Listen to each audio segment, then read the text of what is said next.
Episode 189 of Wassup Flobo.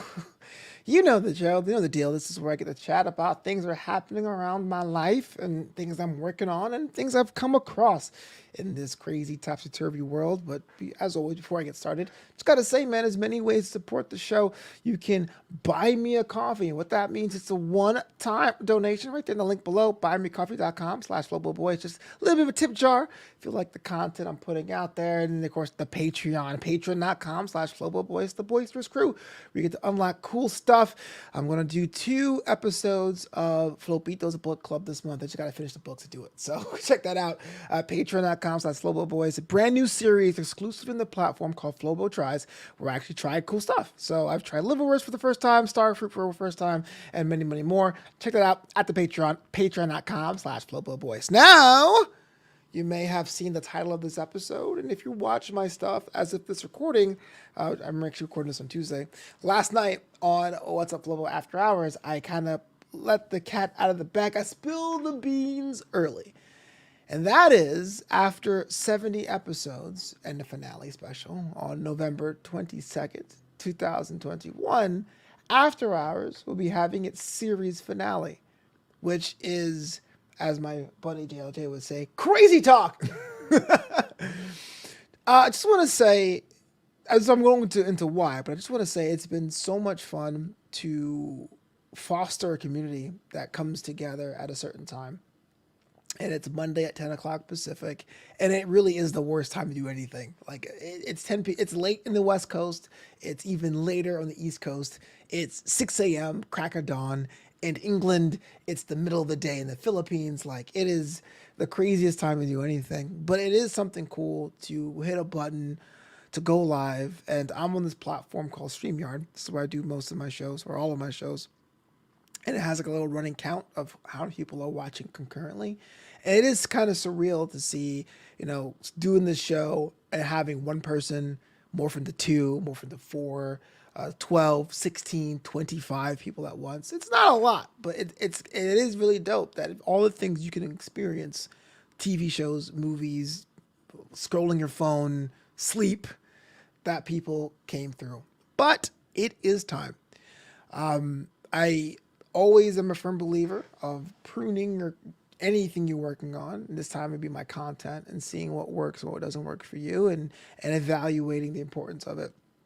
Now, I love After Hours. It was my favorite show. And just for people who haven't heard the story, I'll say it one more time. If you heard the story, bear with me.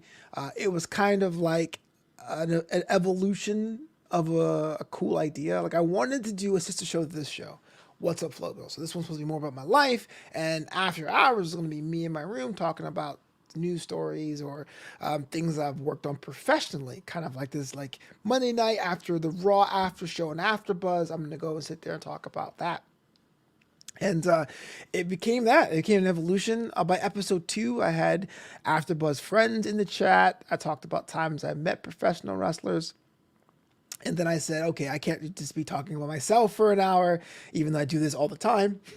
So I started inviting some friends. I said, well, let's invite some friends to have a news panel, and we'll talk about the news, like Politically Incorrect or The Nightly Show, something like that.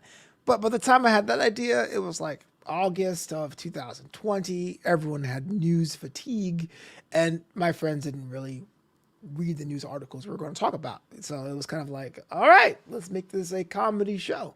And having a comedy show and being able to ask fun questions and being able to really pick the brains of different people from all walks of life, it was a perfect companion show to New Amsterdam radio. But with all good things come to an end. So the answer is why? Why am I ending it? Well, one is the timing, as I mentioned.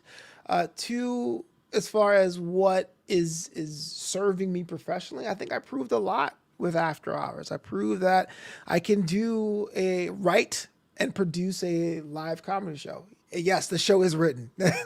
People don't believe that, but I have to write questions because it's so late. To make sure that I have things to fall back on if people are tired, or they didn't give you one-word answers, or the chat doesn't have questions. It's not just me like on a camera. It is, but I like to have that as a backup, and coming up with the game segments. Games are another evolution.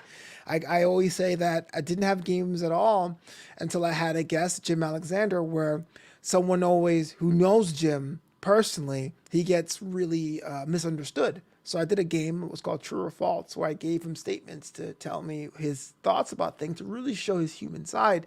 And then it was like people hit me up like, "Where's my game? Where's my game?" So it became a thing. So doing the game segments, researching our guests, writing the show. People don't know this, but After Hours takes about 10 hours a week to produce. It's I would say about 2 to 3 hours to write it. Maybe an hour if I'm like really rushing, but you can tell, I can tell in those episodes, I'm like, about 6 hours to find guests for shows, especially when I'm freaking out about finding them. Then there's like after the show goes off the air at 11 o'clock Pacific time, I have download the audio version. I upload the audio version to the podcast platforms. There's an audio version available now. I write the captions and the titles. I do the tagging for the YouTube video. So I'm in bed by like midnight. That's if we don't talk, if the guest and I don't talk after the show, which happens sometimes too. And I have a job now with my responsibilities with the Mac Mania podcast, which means I usually am up by 5 a.m. the Tuesday to warm my voice up for that show. So it became a lot more labor intensive than I thought so. And so you get to a bit of a grind. You're not really performing the show you love. You are producing a show that you happen to star on. And that switch happened about the year mark. And so you saw I tried to experiment with different things. I did a pre-taped episode, which I thought was great, but the chat made me know that they weren't a fan of that. They liked the live element. And I tried going dark for a week. My brother was in town, and that didn't quite hit the same either. I felt like I was missing something. And so I said, hey, look, I'd rather go on a high. I say it half in jest, but it is true. I am an award-winning TV host or a broadcast host, and I got that from this show for on-camera talent and skill for Wassup Flobo After Hours, part of the New Amsterdam network. And so I think if anyone wanted to see my calling card as a comedy writer, as a comedy performer, as an interviewer, as a comedian, hopefully I go back to the stage, but as a comedian, I think After Hours did that in spades. Got to sit down with cool people from all walks of life. Ariana Maddox was someone that, even though I went to school with her, I thought there'd be no way we would interact outside of school, and this show brought us together. Got to do cool people like Adam Levine just this week, or even individuals I met from the comedy space, wrestling space, AfterBuzz space. So it was a time. As for why is it the November 22nd? At first I was like 100 episodes. I was going to end at a cool 100. That would have been next summer.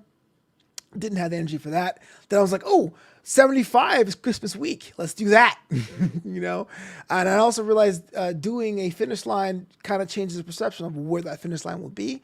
And so I said, hey, look, Thanksgiving week is the start of the holidays. Most shows go dark. I had pretty much all the shows booked through the 15th of November. And so I said, okay, let me give myself a final episode on the 22nd. So that's why it's 70 episodes plus one. And except for going dark one week and pre-taping one week, I haven't missed a Monday night, which is pretty cool. So hopefully with Monday nights open, I could probably do things in the afternoon or evening, maybe do more open mics, maybe write more stuff, maybe shift my content to doing all Monday so I can give myself days on the back end of the week to work on other projects. And that way I can free myself up to new experiences instead of being tied down here on that way. Like I said, the world changed with the pandemic. We were all locked in. It was summer camp. It made a lot more sense. But with things, expectations being back outside and performing outside and doing other things and being open to other things and opening yourself up to new opportunities, now's the time to have some more free nights. And so November 22nd, final episode. The panel has been selected. I hope you guys, if you're watching that, can come and be in the chat live, 10 p.m. Pacific, right here on YouTube. And I'm excited to see where the next chapter goes, next chapter reads. I'm not really sure of the metaphor, but I've rambled about this so much. Just want to say thank you so much for supporting me, especially when I didn't know what I was going to do with my career through all my other projects. And before I get out of here, Graduation Day, my first ever memoir, is available now on Amazon. Just type in Flobo Boys Graduation Day. It's a cool thing. People have reached out and let me know how it's impacted them. And if you're in the Los Angeles area, I will drive to you and sign the book. Graduation Day by F. Flobo Boys, available now on Amazon, and of course all the other ways where you can support the show, support the homie. And t-shirts are available at flobito.threadless.com.